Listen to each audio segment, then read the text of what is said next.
ISKCON নিষিদ্ধ হবে কিনা সিদ্ধান্ত নেবে সরকার, বলছে হাইকোর্ট। বহিষ্কৃত চিন্ময়ের দায় নেবে না ইসকন। এবার যাত্রাবাড়িতে হাসনাতের গাড়িতে ট্রাকের ধাক্কা, টাকা ছাপিয়ে 6 ব্যাংকে দেওয়া হলো 22,500 কোটি টাকা।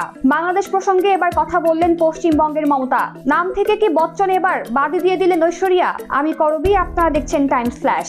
ইসকন ইস্যুতে সরকার কঠোর অবস্থানে রয়েছে বলে হাইকোর্টকে জানিয়েছেন রাষ্ট্রপক্ষের আইনজীবী। এ সময় উচ্চ আদালত বলেছেন, ইসকন নিষিদ্ধ হবে কিনা সে বিষয়ে সিদ্ধান্ত নেবে সরকার। এ নিয়ে আদালতের হস্তক্ষেপ করা উচিত হবে না। এদিকে ইসকনকে সন্ত্রাসী সংগঠন আখ্যা দিয়ে বাংলাদেশে একটি নিষিদ্ধের দাবি জানিয়েছে সুপ্রিম কোর্টের আইনজীবী সমিতি। একই দাবিতে চট্টগ্রামের আইনজীবীরা আদালতে কর্মবিরতি পালন করেছেন। উগ্র সংগঠন আখ্যা দিয়ে ইসকন নিষিদ্ধ করা সহ 3 দাবি দিয়েছে জমিয়াতে উলামায়ে খেলামত মজলিস ও নেজামে ইসলাম পার্টি।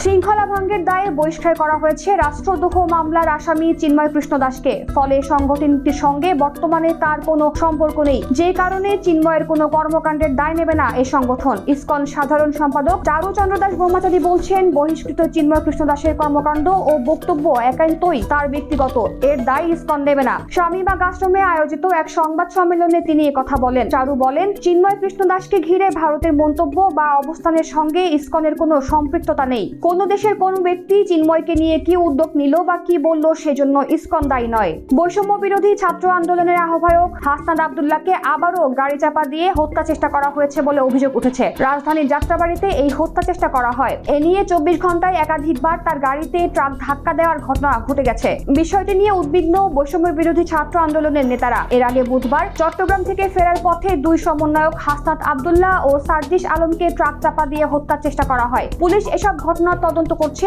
ট্রাক চালককে আটক করে জিজ্ঞাসাবাদ চলছে। নতুন টাকা ছাপিয়ে দেশের দুর্বল 6টি ব্যাংকে 22,500 কোটি টাকা দেওয়া হয়েছে বলে জানিয়েছেন বাংলাদেশ ব্যাংকের governor doctor Ahsan H Mansur. তিনি বলেছেন, বন্ড ছাড়ার মাধ্যমে এসব টাকা তুলে নেব। আমাদের টাইট পলিসি থাকবে, এক হাতে দেব অন্য হাতে তুলে নেব। এতে বাজারেও অস্থিরতা তৈরি হবে না।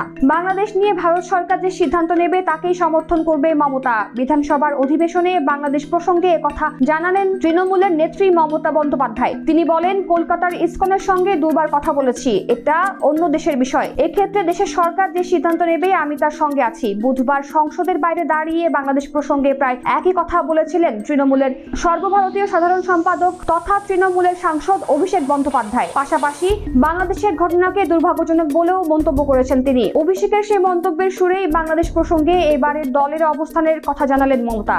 বাংলাদেশের নাম উল্লেখ না করে তৃণমূলীয় নেত্রী এটাও জানিয়েছেন যে কোনো ধর্মের উপর অত্যাচার তিনি মানবেন না, তা যদি অন্য দেশেও হয় তাও মানবেন না। ডিভোর্স চর্চা আর গুঞ্জন যখন তুঙ্গে, ঠিক সেই সময়ে গুঞ্জনে ঘি ঢাললো নেট দুনিয়ার ভাইরাল হওয়া এক ভিডিও, যা দেখে নিন্দুকেরা নিশ্চিত অভিষেক ও ঐশ্বরিয়ার ডিভোর্স হচ্ছেই। দুবাই উইমেন এস্টাবলিশমেন্টের অফিসিয়াল ইনস্টাগ্রাম পেজ থেকে অভিনেত্রী দর্শকের উদ্দেশ্যে দেওয়া বক্তব্যের একটি ভিডিও শেয়ার করা হয়েছে। সেই অনুষ্ঠানের সময় অভিনেত্রীর পেছনে স্ক্রিনে ফুটে ওঠে শুধুমাত্র ঐশ্বরিয়া রায় নামটি। বরাবরই অফিসিয়ালি তিনি বিয়ের পর থেকে বচ্চন উপাধি ব্যবহার করে থাকেন। তবে হঠাৎ সেটাকে না দেখে আবার উঠেছে অভিষেকের সঙ্গে ডিভোর্সের প্রসঙ্গ।